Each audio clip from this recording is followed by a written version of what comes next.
हमारे देश की एक बहुत ही पावरफुल अदालत है, सेशंस कोर्ट। लेकिन क्या ये बात पता है कि ये कोर्ट अपनी मर्जी से कोई भी केस शुरू नहीं कर सकती? जी हाँ, आज हम भारतीय नागरिक सुरक्षा संहिता यानी BNSS के तहत इसी हैरान करने वाले नियम और सेशंस कोर्ट की असली ताकतों को समझने वाले हैं। तो सबसे बड़ा सवाल यही है, क्या एक सेशंस कोर्ट जैसा बड़ा कोर्ट जब चाहे कोई भी ट्रायल शुरू कर सकता है?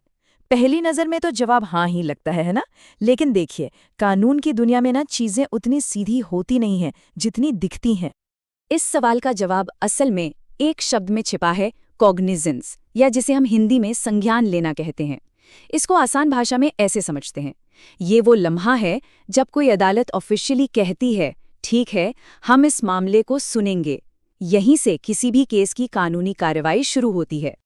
और यहीं पर कानून एक बहुत बड़ा लेकिन लगा देता है। सेशंस कोर्ट अपनी सारी शक्तियों के बावजूद खुद से किसी केस का संज्ञान नहीं ले सकता। जी हाँ, बिल्कुल सही सुना। इस पावरफुल कोर्ट के हाथ शुरुआत में बंधे होते हैं। ये नियम सीधा सीधा BNSS के सेक्शन 213 से आता है, जो एकदम साफ साफ कहता है कि कोई भी सेशंस कोर्ट किसी अपराध का संज्ञान तब तक नहीं लेगा जब तक कोई मैजिस्ट्रेट उस केस को उसके पास कमिट न कर दे, मतलब सुपुर्द न कर दे। इसके बिना तो कार्रवाई आगे बढ़ ही नहीं सकती। अच्छा, अब सवाल ये उठता है कि ये इंतज़ार क्यों? मतलब इस तरह की पाबंदी के पीछे आखिर लॉजिक क्या है?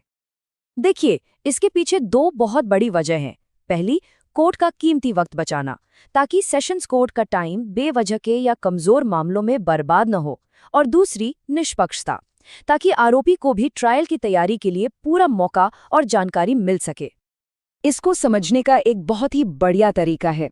सोचिए कि सेशंस कोर्ट एक स्पेशलिस्ट सर्जन की तरह है। वो ऑपरेशन थिएटर में तभी जाता है जब एक जनरल प्रैक्टिशनर यानी कि मैजिस्ट्रेट ये कंफर्म कर दे कि हाँ, मामला वाकई गंभीर है और अब सर्जरी की जरूरत है। तो इस पूरे सिस्टम में मैजिस्ट्रेट एक बहुत ही अहम रोल निभाता है। वो एक गेटकीपर की तरह है।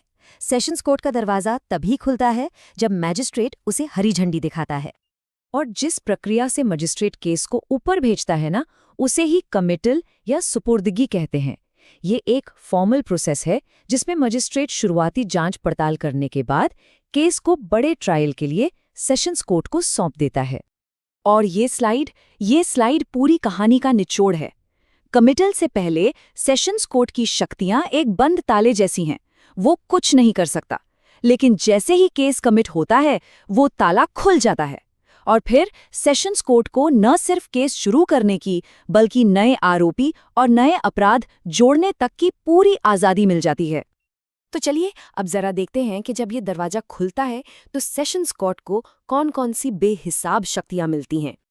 जैसे ही केस सुपुर्द हुआ, सेक्शन 213 की वो जो पाबंदी थी वो हट जाती है। अब सेशंस कोर्ट को उस केस पर पूरा और बिना किसी रोक-टोक के अधिकार मिल जाता है। अब वो सिर्फ इंतजार नहीं कर रहा, अब वो एक पूरी तरह से शक्तिशाली अदालत है। इन बढ़ी हुई शक्तियों का मतलब ये है कि सेशंस कोर्ट अब केस में नए लोगों को आरोपी बना सकता है, उन्हें मौजूदा आरोपियों के साथ ही ट्राई कर सकता है, और तो और पहले अगर किसी आरोपी को छोड़ भी दिया गया हो तो उसे वापस बुला सकता है। ये न्याय पक्का करने के लिए एक बहुत बड़ी ताकत है।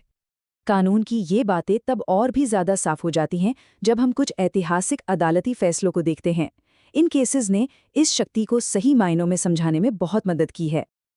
आइए, 3 बहुत ही अहम मामलों को देखते हैं जिन्होंने इस कानून को शक्ल दी है। किशन सिंह, जिसने इन शक्तियों पर मोहर लगाई, धर्मपाल, जिसने शुरुआती पाबंदी को और मजबूत किया, और बलवीर सिंह, जिसने दिखाया कि सेशंस कोर्ट की शक्ति आखिर कितनी ज्यादा हो सकती है। सबसे पहले बात करते हैं किशन सिंह बनाम बिहार राज्य केस की। इसमें सुप्रीम कोर्ट ने एक लैंडमार्क फैसला दिया। कोर्ट ने कहा कि एक बार केस कमिट हो गया, उसके बाद सेशंस कोर्ट का अधिकार क्षेत्र पूर्ण और निर्बाध हो जाता है। मतलब वो किसी भी नए इंसान को बुलाकर मुकदमे में शामिल कर सकता है। फिर धर्मपाल केस ने इस नियम को और भी पक्का कर दिया। अदालत ने एकदम साफ कर दिया कि प्रोसेस तो फॉलो करना ही पड़ेगा। केस चाहे कितना भी संगीन क्यों ना हो, उसे पहले मैजिस्ट्रेट के रास्ते से ही गुजरना होगा, कोई शॉर्टकट नहीं चलेगा। और फिर आता है बलवीर सिंह का मामला। ये शायद सेशंस कोर्ट की शक्ति का सबसे बड़ा उदाहरण है। सुप्रीम कोर्ट ने कहा कि सेशंस कोर्ट किसी ऐसे व्यक्ति को भी आरोपी बना सकता है जिसे मैजिस्ट्रेट ने सबूतों की कमी की वजह से पहले छोड़ दिया था।